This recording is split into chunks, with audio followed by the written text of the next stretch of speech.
I think what separates this year from recent years is the number of wars going on. We have two kinetic wars going on, Ukraine and Israel-Hamas.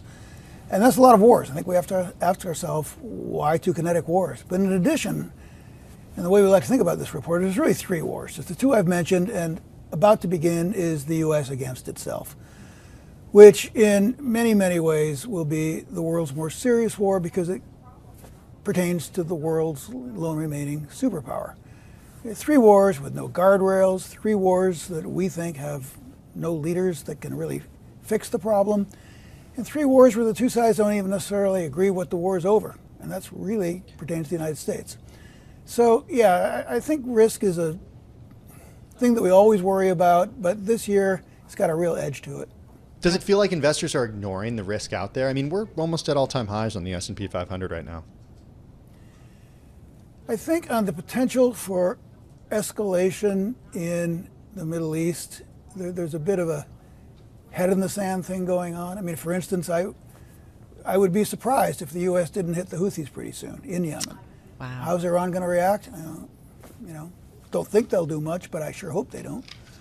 I think that's one aspect in which investors have their head in the sand, but the bigger one is what's about to go on in this country. We're about to see President Trump get the nomination in a couple of months, and then, we're in a new era. We're in an era where he gets the media, he controls the funding, he controls the TV. Pressure on Biden to do something on Iran, because Trump will be way to the right of him on Iran. The Ukrainians are going to wonder if they're ever going to see another dollar from this country again, which I think is a very good question. So I think the main risk that, at least over the medium term, the U.S. isn't going to tank anytime soon, but if we see another Trump presidency, I think everybody's going to ask themselves, is the U.S. good for its promises?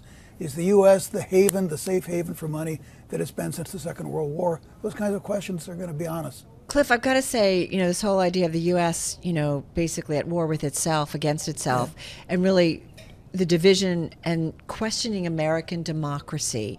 And I do wonder what happens on the other side. And we're a young nation still, right? And I look at some of the older countries. There are often times where they're questioning kind of what is going on internally. Is there something from history that you think we can draw upon to kind of figure out and say, well, this is kind of normal in a young country's history, and try to figure out and maybe make some conclusions about where it goes from here?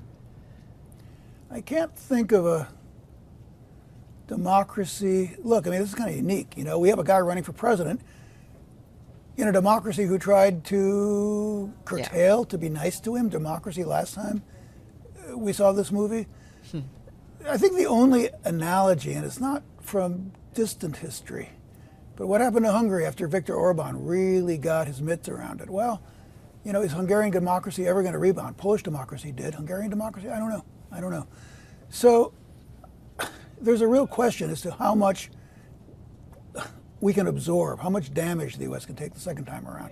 I don't think history is a very good guide because this is really very ahistorical and rather unprecedented.